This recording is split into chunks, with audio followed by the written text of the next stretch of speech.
저희 큰아이가 3살 때의 일이었습니다. 당시 사역지 이동하는 문제를 두고 면접을 보고서 결과를 기다리고 있는 중이었습니다. 제가 부목사로 섬겼던 교회에는 누를 끼치지 않기 위해서 미리 사임을 해두었어요. 그런데 기다려도 면접 본 후에 연락이 오지를 않는 겁니다. 붙었으면 붙었다, 떨어졌으면 떨어졌다. 연락이 와야 만약에 그 다음 노선이 어떻게 될지를 결정을 할 수가 있는데 대책 없이 그냥 오래 기다리고 있는 겁니다. 아무리 기도를 하면서 기다린다 하더라도 마음이 불안하고 초조해지지 않을 수가 없었습니다. 그런데 그 당시에 저희 큰애가 3살, 만 나이로 하면 2살일 때죠. 이 녀석이 매일 찬양을 하나 드리는 거예요. 주의 말씀 의지하여 믿음으로 금을 던져 믿는 자에게 능치 못함 없네. 이게요, 가사가 그냥 하나님의 음성으로 마음에 꽉 꽂혔습니다. 그래서 저와 아내가 주님의 음성인 줄로 그렇게 분별을 하고 우리의 마음을 다잡고 염려와 근심을 떨어내고 기다렸습니다. 그리고 바로 그 주 주말에 면접을 보았던 교회에서 박 목사님 축하드립니다, 함께 동역하게 되었습니다, 연락이 왔어요. 3살짜리의 입을 통해서 하나님이 이런 일을 하실 수 있다. 참 놀라운 일이죠. 얼마든지 하실 수 있습니다. 그래서 다윗은 시편 8편에서 어린 아기와 젖먹이의 입으로 원수와 보수자들을 잠잠케 하시며 이렇게 노래를 했던 것입니다. 오늘 말씀은 역전에 대한 말씀입니다. 지난주에 하나님은 역전의 하나님이시다라는 거 보았잖아요. 역전에 대한 말씀이에요. 오늘 말씀을 여러분께서 주의해서 보시면 말씀의 전반적인 내용이 엘리의 아들들에 대한 묘사이고 중간중간에 사무엘에 대한 묘사가 대조를 이루면서 간략간략하게 기록이 되어 있습니다. 이 두 부류의 사람들의 역전을 보여준다는 겁니다. 이미 사무엘상 1장 3절에서 사무엘서 기자는 엘리의 아들들이 제사장이라는 사실을 우리에게 보여주었습니다. 그러니까 이 엘리 아들들은 신분과 지위에 있어서 타고난 금수저들이었다는 거예요. 게다가 나이에 있어서도 이들은 큰 메리트를 가지고 있었습니다. 이 당시 엘리 아들들의 나이를 추정을 해보면 2장 22절에서 엘리가 매우 늙었더라. 그리고 4장 15절에서 엘리가 죽을 때의 나이를 98세라고 묘사를 하거든요. 이걸 기준으로 해가지고 우리가 추정을 해본다면 엘리의 아들들의 나이는 노년이라고 보는 것이 타당합니다. 아무리 계산을 달리 해보려고 해도 늙은이, 노년 이렇게 볼 수밖에 없는 나이대라는 거예요. 성경은 노인에 대해서, 노인의 상징인 흰머리에 대해서 지혜와 경험의 대명사라고 존중해야 한다라고, 공경해야 한다라고 분명히 말씀하고 있습니다. 그러니까 이 엘리 제사장의 두 아들들 홈리와 비느하스는 이미 태생부터가 이 제사장이라는 지위와 신분을 가지고 나이로 봐도 사람들에게 공경을 받아야 할 굉장히 좋은 여건 속에 있었다. 반면 오늘 말씀에서 간략간략하게 기록이 되고 있는 이 사무엘은 한낱 어린 아이에 불과합니다. 성경에서 어린 아이라고 하는 것은 술을 셀 때에 포함시킬 가치도 없다고 여기고, 이 고대 근동 당시 성경이 기록될 당시 어린 아이에 대한 이미지는 매로 때려야 미련이 벗겨진다는 이미지예요. 얼마나 큰 대조를 이루고 있는가. 오늘날로 봐도 이 엘리의 아들들과 사무엘은 큰 대조를 이룰 판인데 성경의 문화로 본다면 어마어마한 대조를 이루고 있다는 것입니다. 그런데 이 두 부류 사이에 역전이 일어난다. 자, 어떻게 이런 상황이 벌어지는 것인지 이제 엘리의 아들들과 이 사무엘에 대해서 함께 살펴보면서 주시는 메시지를 듣도록 하겠습니다. 먼저 엘리의 아들들부터 살펴보겠습니다. 함께 12절 한 목소리로 다시 읽도록 하겠습니다. 시작. 엘리의 아들들은 행실이 나빠 여호와를 알지 못하더라. 자, 엘리의 아들들에 대해서 사무엘서 기자는 1장 3절에서 여호와의 제사장이라고 묘사를 한 바가 있습니다. 자, 그런데 함께 읽은 12절에서 사무엘서 기자는 이 엘리의 아들들의 행실이 나빴다. 이전 번역대로 가져온다면 불량자들이었다. 뿐만 아니라 이 엘리의 아들들은 여호와를 알지 못하였다라고 기록을 하고 있습니다. 앞서 엘리의 나이를 고려할 때 이 엘리의 아들들 경우 노년이라고 했잖아요. 엘리가 좀 빨리 결혼을 해가지고 빨리 아들들을 낳았다. 엘리 아들들의 나이는 못돼도 60대에서 70대 이상이 됩니다. 만약 엘리가 결혼을 늦게 해가지고 아들들을 좀 늦게 낳았다. 아내가 출산을 빨리 못했다. 그렇게 쳐도 엘리의 아들들 나이대가 50에서 60대 이상이 되는 거예요. 여러분, 제사장이라면 이 정도 나이가 아니라 젊어도 이스라엘 백성들에게 무엇이 하나님을 경외하는 도인지를 보여주어야 하고 정한 것과 부정한 것에 대해서 거룩하고 속된 것에 대해서 율법을 따라 가르치면서 힘을 써야 합니다. 하물며 이 엘리 아들들이 노년이다. 그러면 더 말할 나위가 없다는 거예요. 하지만 성경 기자는 이들에 대해서 행실이 나빴다. 불량자들이다. 이렇게 평가를 하고 있습니다. 이걸 그 히브리 원문대로 우리에게 확 와닿게 번역을 다시 하면 엘리 아들들의 행실은 쓰레기였다.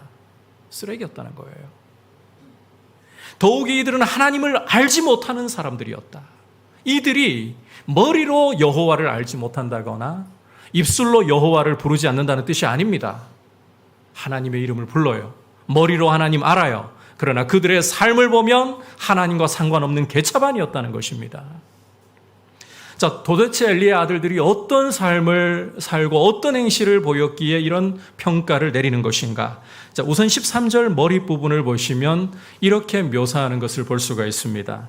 그 제사장들이 백성에게 행하는 관습은 이러하니. 자, 엘리의 아들들의 행실에 대해서 묘사하면서 그 제사장들이 백성에게 행하는 관습은 이러하니. 엘리의 아들들의 행동은 이게 한 번, 두 번, 하루 이틀의 문제가 아니라 관례가 되고 습관이 된 문제였다는 거예요. 그러면 구체적으로 그 행실이 어떠했느냐? 이제 13절부터 16절까지 해서 그 내용을 묘사를 하고 있는데, 자, 어떤 사람이 제사를 드리고 그 고기를 가지고 가마솥에 삶고 있다. 그러면 엘리의 아들들이 종을 보내가지고는 그 3살 갈고리 손에 들려서 보내가지고는 가마솥에다가 푹 찔러 넣게 하는 거예요. 그러면 거기에 걸려 나오는 것이 무엇이든 자기들 몫으로 가져갔다는 겁니다. 여러분께서 모세율법을 읽어보시면 제사장에게는 주어진 몫이 있습니다. 가슴이라든지 희생제물의 가슴이라든지 이제 뒷다리와 같은 넓적다리와 같은 이런 부위가 제사장의 몫으로 규정이 되어 있어요. 그런데 그 규정 완전 무시. 갈고리를 푹 찔러 넣어가지고 걸려 나오는 것은 그냥 다 자기가 차지해버리는. 그런데 이게 한 번, 두 번의 문제도 아니고 제사 드리러 오는 모든 사람들에게 행하는 게 이와 같았다. 완전히 습관으로 굳어져 있었다는 거예요. 하지만 이 엘리 아들들의 반응은 여기서도 멈추지 않았습니다. 원래 희생제사를 드릴 때 하나님 앞에 기름을 먼저 태워드려야 돼요. 여러분께서 율법을 출애굽기라든지 레위기라든지 민수기와 같은 신명기와 같은 이 율법서들을 읽어보시면 기름은 여호와의 것입니다. 먼저 하나님께 기름을 태워드려야 돼요. 그런데 이 제사장의 종들이 와가지고 우리 제사장님들은 날 것을 원하신다. 그러면서 기름 태우지도 않은 고기를 요구하는 거예요. 제사를 드리는 사람이 아니야, 하나님 앞에 먼저 기름을 태워드리고 난 후에 원하는 부위를 가져가라고 종들에게 이야기하잖아요. 그러면 종들이 안 내놓으면 내가 빼앗아 갈 거야. 협박까지 하는 이런 지경이었다는 겁니다. 자기 목 이상을 취하는 것을 넘어서 하나님 것까지도 강탈을 해가는 이런 도적의 모습을 가지고 있는 것이, 강도의 모습을 가지고 있는 것이 바로 엘리 아들들, 이 당시 제사장들의 모습이었다. 이게 뭐 철 모르고 하는 짓이나 한 번, 두 번도 아니에요. 아니, 여러분, 이게 철 모르고 한 짓이고 한 번, 두 번이라도 실은 굉장히 심각한 문제입니다. 여러분께서 성경을 읽어보시면 가나안 정복 당시에 아간이라든지 초대교회 당시에 아나니아와 삽비라가 습관적인 죄 지어가지고 망했습니까? 아닙니다. 단 한 번입니다.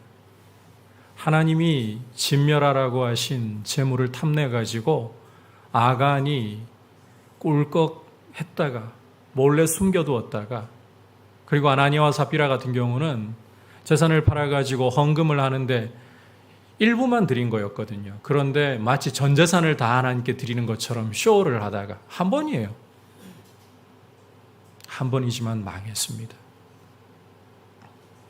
하나님 앞에 드리는 이 제사를 가지고 농간을 벌인다. 오늘날로 이야기하자면 예배를 가지고서 농간을 벌인다. 하나님 앞에서 이것은 심각한 죄입니다.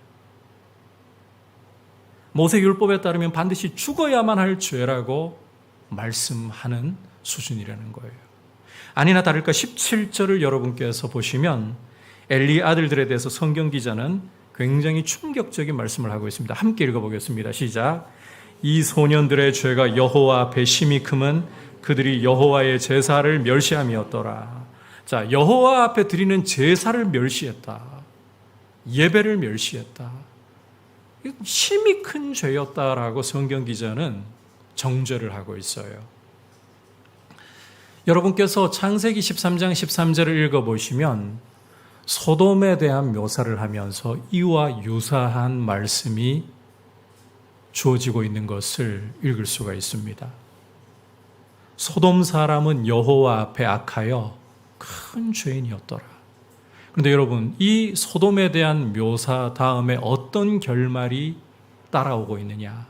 창세기 19장을 보시면 하나님께서 하늘로부터 유황과 불을 소돔과 고모라에 쏟아부으셔서 잿더미가 되게 하시고 역사에서 그 흔적이 사라져버리게 심판하십니다. 그렇다면 이 엘리의 아들들의 죄가 여호와 앞에 심히 컸다라고 말씀을 하고 있다면, 이들이 제사장으로서 하나님께 드리는 제사를 멸시했다고 한다면 그 결말이 무엇이겠습니까?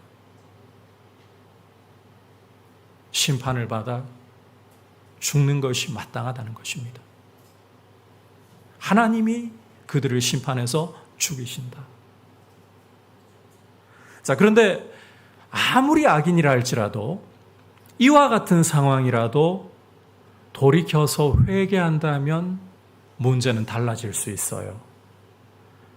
왜냐하면 하나님께서는 악인이 그 죄 가운데 멸망하는 것을 기뻐하지 않으시고 오히려 악인이라도 그 죄에서 돌이켜서 사는 것을 원하시기 때문입니다. 에스겔서 18장을 읽어보시면 하나님의 그런 간절한 마음이 드러나 있어요. 그리고 실례로 열왕기상 21장을 읽어보시면 아합이 하나님 앞에 겸비할 때 용서하시는 모습이 드러나 있어요.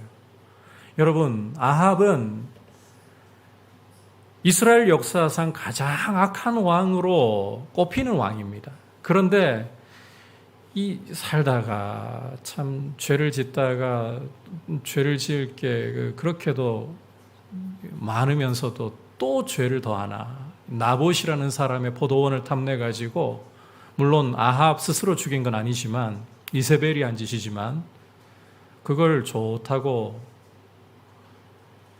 이세벨이 나봇 죽여놓으니까 나봇의 포도원을 집어삼키는 짓을 했잖아요.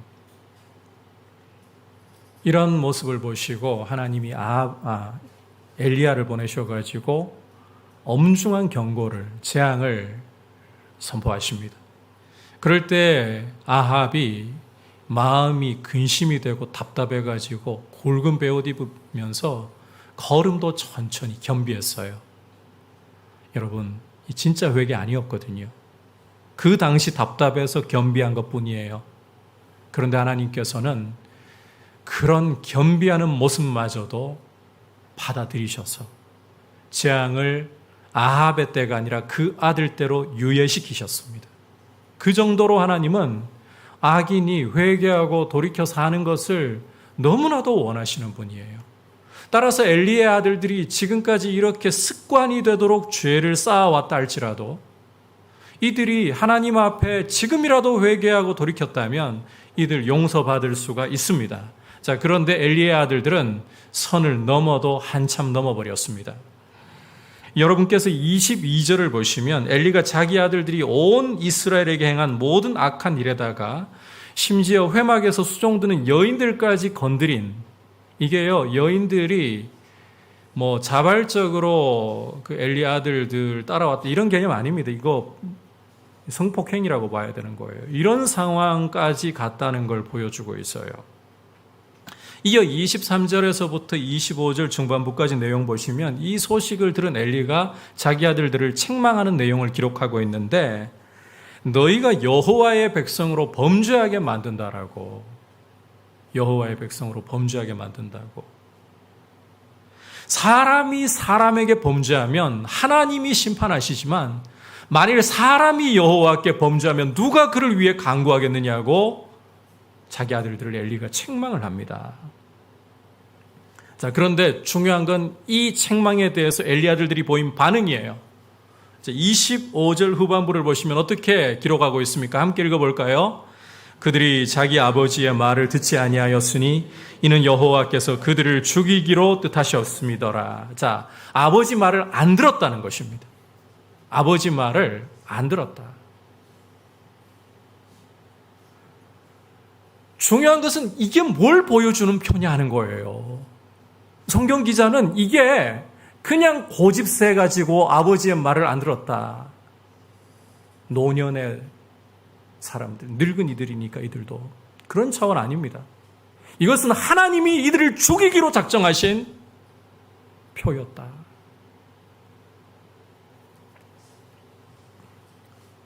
물론 이런 문제에서 여러분께서 27절부터 36절까지 하나님의 사람이 와서 엘리를 책망하는 내용을 보면 엘리도 이 문제로부터 자유롭지는 못해요.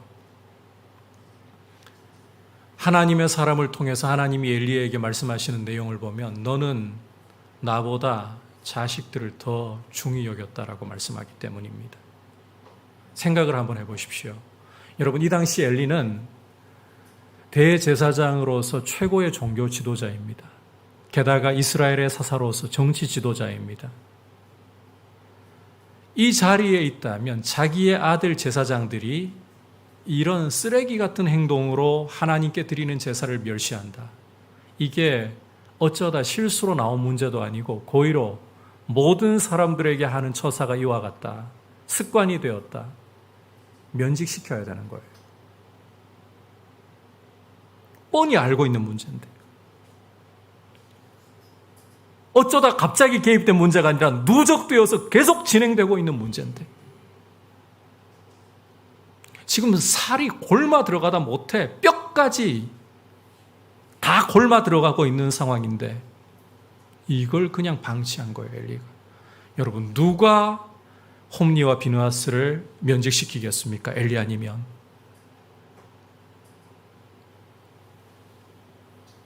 그런데 엘리는 자기 아들들을 차마 그렇게 하지 못한 거예요. 자유롭지 못하다는 거죠. 하지만 우리가 이 엘리에 대해서 오늘 초점을 맞추어 살펴보려고 하는 것이 아니기 때문에 엘리의 아들들에게로 다시 돌아와 볼게요. 이 엘리의 아들들을 통해서 여러분 두 가지 여러분께서 꼭 좀 마음에 새겨야 할 교훈이 있어요. 첫 번째는 어떤 습관을 가지고 어떤 생활 패턴을 우리에게 만들어가느냐, 이게 정말 중요한 문제라는 겁니다. 여러분, 우리의 습관이라는 것, 우리의 생활 패턴이라는 것은 그냥 하늘로부터 뚝 떨어지거나 뭐 어쩌다가 보니 그냥 뚝딱 만들어지는 게 아닙니다. 한 번의 생각과 한 번의 말과 한 번의 행동이 계속해서 쌓이고 누적되어 가지고 만들어지게 되는 거예요. 중요한 사실은 우리의 이 습관이라는 것은 그냥 단순한 습관으로 끝나는 것이 아니라 우리의 인격을 형성한다는 거예요. 그래서 이게 결국 우리의 운명을 좌우하는 문제가 되어버리는 겁니다. 여러분, 습관이라는 건 그냥 만들어지는 거 아닙니다. 한 번의 행동, 한 번의 말, 한 번의 생각이 누적되어서 습관이 만들어지고 인격이 만들어지고, 따라서 여러분께서 이 습관을 잘 만들어내기 위해서, 생활 패턴을 잘 만들어내기 위해서 정말 좋은 것을 반복하셔야 돼요.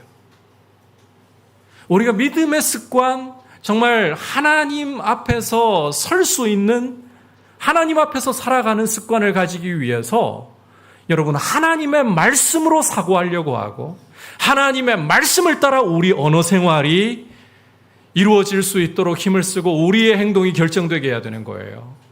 우리가 요즘 이렇게 성경을 암송하고 있는 이게 굉장히 중요한 습관이 될 수 있어요. 여러분이 하나님의 말씀을 암송하고 그 말씀을 따라 묵상하는 거, 이게 묵상이 생각을 계속 반복하는 거잖아요. 그렇게 묵상을 하고 여러분의 삶을 순종으로 올려드린다. 좋은 습관이 만들어집니다. 과거에 박진영 씨가 했던 말 중에 참 인상적인 말이 있었어요. 박진영 씨 같은 경우 지금 50이 훌쩍 넘었잖아요. 그런데 지금도 무대에서 춤을 추고 노래를 해도 젊은이들 이상으로 해낼 수 있는 이유가 뭘까요? 본인이 그렇게 자기 입으로 말하더라고요. 하기 싫은 것을 반복해야 된다고. 정말 하고 싶지 않은 것을 해야 된다고. 죄 짓는 거는 노력 안 해도 됩니다. 여러분들 죄 짓는 것은 노력 안 해도 그냥 저절로 빠져들어요. 하지만 하나님의 말씀을 암송하고 하나님의 말씀을 묵상하고 말씀대로 말하려고 하고 행동하려고 하고, 이것은 여러분이 땀을 흘려야 되고 힘을 쏟아야 되고 기도하려고 하고 힘들어요. 고통이 따라요. 하기 싫은 경우가 더 많을 수도 있어요. 그걸 하셔야 되는 거예요. 이 육체의 쾌락을 따라서 쉽게 살아가는 게 좋은 게 아닙니다. 편한 게 좋은 게 아닙니다. 그게 반복이 되면 처음에는 그냥 가볍게 거짓말하던 것이 쌓여서 사기가 돼요. 그냥 단순히 어떤 성적인 유혹 앞에 뭐 이 정도쯤이야 하던 것이 쌓이면 성범죄가 되는 거예요. 좋은 습관을 만들려고 하셔야 합니다. 그러려면 하기 싫은 것을 하셔야 돼요. 거기에는 땀이 따라요. 고통이 따라요. 하지만 오늘 한번 하나님의 말씀을 따라 암송하려고 하고 묵상하려고 하고 말씀대로 순종하려고 하고, 이런 땀방울을 하나님이 헛되지 않게 하셔서 좋은 믿음의 습관을 여러분들이 가지게 되고 신앙 인격이 만들어지고 여러분의 인생이 달라질 줄 믿습니다. 좋은 습관 가지십시오. 두 번째로는 말씀이 들리고 회개할 수 있는 것이 정말 큰 은혜이고 축복이다. 이걸 엘리 아들들을 통해서 보셔야 돼요. 여러분, 이게 말씀이 들린다, 회개할 수 있다, 이거 그냥 되는 문제 아닙니다. 로마서 2장 4절을 읽어보시면 하나님의 인자하심이 우리를 회개로 이끄신다라고 말씀을 하고 있어요. 우리가 마음이 원래 부드럽고 원래 마음이 참 하나님의 말씀을 잘 받아들일 만해서 회개하고 말씀을 잘 듣고, 아닙니다. 오히려 하나님의 인자하심이 우리의 마음을 부드럽게 해서 말씀이 들리게 하고 회개에 이르게 하는 거예요. 따라서 하나님의 말씀이 들린다, 우리가 하나님 앞에 마음을 찢고 회개를 한다, 이거 큰 은혜가 임한 표라는 것입니다. 여러분 로또에 당첨돼가지고 뭐 많이도 말고 한 1억을 여러분 손에 오늘 들려준다. 여러분 어떤 반응 보이시겠어요? 정말 행복이라는 단어로는 표현이 안 되겠죠. 날아갈듯이 기뻐하시겠죠. 그런데 여러분 로또는커녕 하나님이 때로는 우리의 건강을 걷어가시고 우리의 재물을 걷어가셔서라도 우리의 마음이 하나님 앞에 낮아지고 말씀이 들리고 회개하는 것이 실은 비교할 수 없는 참된 축복입니다. 참 어려운 이야기이지만 그게 축복입니다. 가룟 유다와 베드로, 여러분 우리가 일반적으로 생각할 때는 누가 나쁜 사람? 가룟 유다죠. 가룟 유다의 죄가 훨씬 크죠. 이게 일반적인 상식 아닙니까? 그런데 그건 우리의 계산이에요. 여러분 가룟 유다하고 베드로하고 도덕적으로 한번 평가해 보세요. 누가 더 나쁜 짓을 저질렀나? 똑같아요. 차이 그래봤자 돈 받았냐 안 받았냐 그거 빼고는 없습니다. 베드로 만만치 않게 큰 죄 지었어요. 예수님 부인할 때에 저주로 맹세까지 하면서 예수님을 3번이나 철저히 부정했습니다. 가룟 유다의 배반과 뭐 크게 다르다고요. 돈 안 받았다는 것 말고. 그리고 여러분 가룟 유다 나중에 예수님이 정죄되는 것을 보면서 뉘우쳤어요. 무죄한 분이 정죄를 당하시는구나. 그런데 가룟 유다 어떻게 되었습니까? 뉘우치고 난 후에 그 다음 행동을 보면 자기가 자기의 죄에 대한 책임을 짊어지고 자기 목숨을 스스로 끊어버리는 길을 선택했습니다. 베드로 비열한 사람입니다. 그렇게 큰 소리 치더니. 하지만 베드로의 위대한 점은 그 약함이 아니라 닭이 울 때에 주의 말씀이 생각났다는 거예요. 그리고 말씀 때문에 통곡을 했습니다. 회개에 이르렀다는 거예요. 자기가 책임지는 게 아니라 회개에 이르렀어요. 바로 이 회개야말로 말씀이 기억이 나고 회개할 수 있는 것이야말로 가룟 유다와 위대한 사도 베드로를 갈라버리는 갈림길이 되었다는 거예요. 따라서 여러분 말씀이 들린다, 회개를 할 수 있다. 이것은 정말 하나님이 우리에게 베풀어 주신 큰 은총이고 이보다 큰 축복은 없다는 것을 여러분 기억하셔야 합니다. 인생 살아가면서 돈이 있을 때도 있고 없을 때도 있어요. 돈이 없을 때 특히 요즘과 같은 이 물질 만능주의 사회를 살아가면서 돈이라는 것이 굉장히 큰 힘을 발휘합니다. 돈이 없을 때에는 인생이 굉장히 초라해지는 것 같고 비참해지는 것 같은, 주변에서 또 뭐 우리에게 아무런 비교가 안 되고 아무런 뭐 여러 가지 자극들이 안 들어오면 상관없지만 보이는 걸 어떻게, 들어오는 걸 어떻게.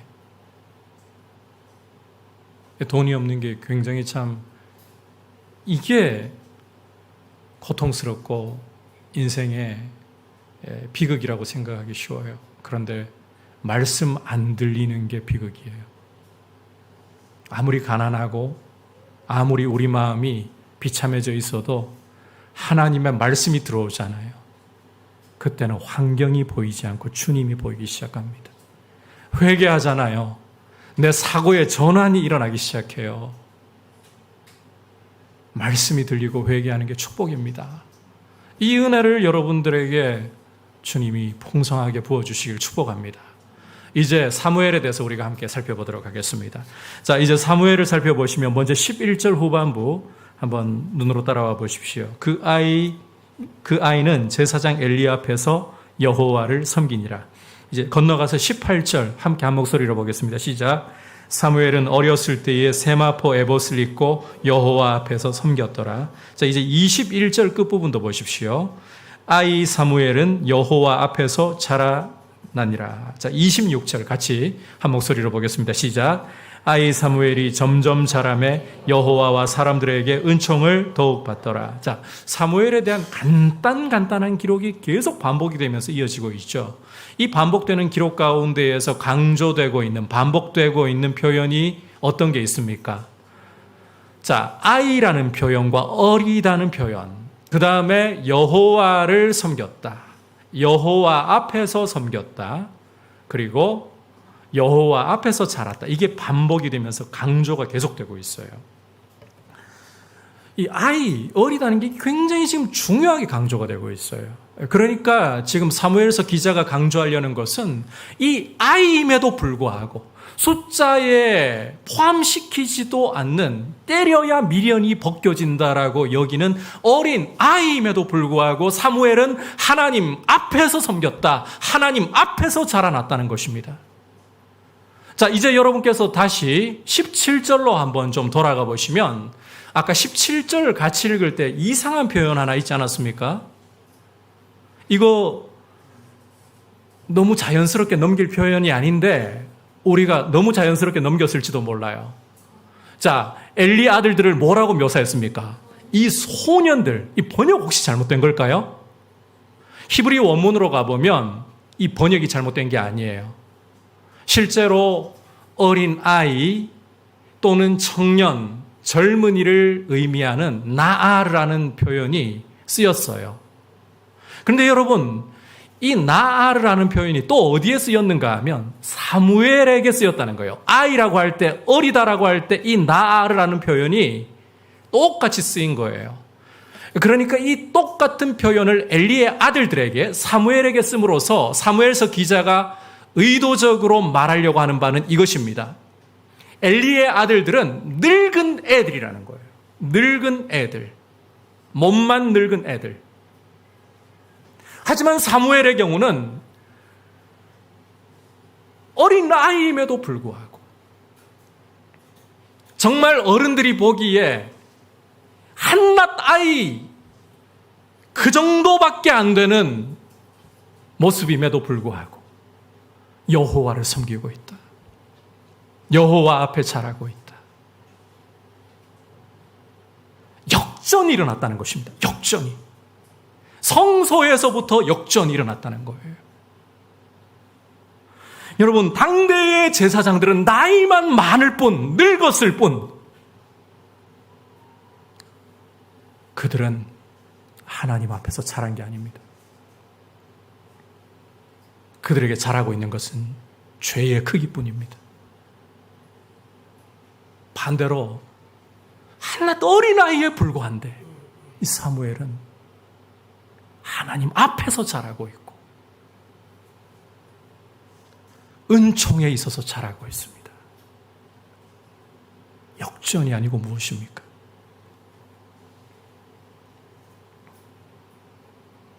이 역전을 지금 보여주고 있는 거예요. 사람이 자라는 데 있어서 환경이 굉장히 중요하죠. 환경의 영향을 받지 않을 수가 없습니다. 맹모삼천지교라는 말이 그냥 나온 게 아니잖아요. 맹자의 어머니가 맹자를 위대한 인물로 자라게 하도록 하기 위해서 무덤가로, 시장통으로, 그리고는 마침내 요즘으로 이야기하자면 학교 근처로 이사를 갔던 내용이죠. 이게 좀 독특한 해석이 있어요. 맹자의 어머니는 교육 철학을 가지고 있는 분이라면 그냥 무덤가에 맹자를 데리고 이사 갔을 리가 없다. 거기에서는 죽음을 배우게 하고, 시장통에 이사 가서는 삶을 배우게 하고, 그리고 나눈 후에야 학문을 배우게 한 것이다. 굉장히 일리가 있는 해석이라고 생각해요. 그만큼 환경은 중요하다는 겁니다. 그런데 여러분, 사무엘을 보시면 이런 생각 완전히 깨뜨려 버리고 있어요. 지금 사무엘이 자라난 환경을 한번 보십시오. 엘리 제사장 영적으로 감이 떨어져 버렸습니다. 그 관할 하에 있습니다. 엘리의 아들들, 당대의 제사장들, 그 삶이 쓰레기와 같고 시궁창 같은 환경 속에 있습니다. 그런데 이 시궁창 속에서 지금 사무엘은 한 송이의 백합화처럼 아름답게 향기를 내면서 피어나고 있어요. 또 어떻게 설명을 해야 될까요? 어떻게 이렇게 자라날 수가 있는 걸까요? 아이가 환경의 영향을 받기가 더 쉬운데. 혹시 이 사무엘의 엄마였던 한나가 젖되기까지 이 아이를 날마다 품에 안고서 너는 하나님이 내 눈물의 기도에 응답하셔서 주신 하나님의 사람이야. 너의 삶은 하나님의 것이야. 쉬지 않고 계속해서 이 아이가 들리든지 들리지 않든지 계속해서 말을 해주었기 때문일까요? 그렇게 정성스럽게 젖되기까지 양육을 했잖아요. 혹은 오늘 19절에서 보듯이 매년제를 엘가나 집에서 드리러 올라올 때마다 작은 겉옷을 지어가지고 사무엘에게 주었다라고 말씀하고 있는데 올 때마다 계속해서 넌 하나님의 사람이야. 이 이야기를 해주었기 때문일까요? 그런 영향도 배제할 수는 없다라고 생각합니다. 하지만 그런 영향을 가지고 있다 손치더라도 여러분 생각해 보십시오. 3살, 4살밖에 안 된 어린아이입니다. 날마다 접하는 것이 제사장들의 범죄입니다. 사람들이 제사를 드리러 오면 올수록 죄는 더 쌓여가고 있습니다. 그런 환경 속에서 보고 듣는 것이 전부 죄악이에요. 과연 한나의 양육만으로 이 사무엘의 성장을 설명해내기는 역부족이라는 거예요. 그렇다면 이 사무엘의 성장에 대해서 이야기할 수 있는 단 한 가지 비결은 은혜라는 것입니다. 은총이라는 거예요. 하나님의 은혜, 하나님의 은총 외에는 답이 안 나와요. 제가 성경을 아무리 읽어봐도 사무엘에 대해서 뭔가 영향을 끼친 부분이, 부모의 영향이 간 부분이 더 많지 않을까? 아무리 읽어봐도 발견할 수가 없어요. 여러분, 부모가 아이들에게 지대한 영향을 끼치고 환경이 지대한 영향을 끼친다. 그게 한계가 있습니다. 한계가. 아무리 경건한 부모라도요. 아이 아무리 잘 양육해도 믿음으로 설지 안 설지 장담을 할 수가 없어요. 그 대표적인 예가 바로 이 사무엘이기도 합니다. 여러분, 사무엘이 나중에 아들들을 낳아가지고 이 아들들이 이스라엘의 사사로 세워졌잖아요.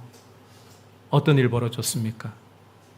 이 경건한 아버지 밑에서 자란 아들들 어떠했습니까? 사무엘상 8장 읽어보시면 이들이 이스라엘 사사로서 뇌물을 받고 굳게 판결을 하기 때문에 이스라엘 백성들이 몰려와서 우리에게 왕을 세워주십시오. 왕정을 요구한 거 아닙니까? 이 경건한 하나님의 사람, 이 사무엘의 아들들에게서 이런 모습이 나왔어요. 그런데 아무리 성경을 또 찾아 읽어봐도 사무엘 아들들이 그렇게 자랄 만큼 사무엘이 잘못 양육했다. 그 흔적을 읽을 수가 없어요. 죽을 때까지 사무엘은 경건한 사람이었습니다. 어떻게 설명을 해야 됩니까? 은혜라는 말 외에는 달리 방법이 없어요.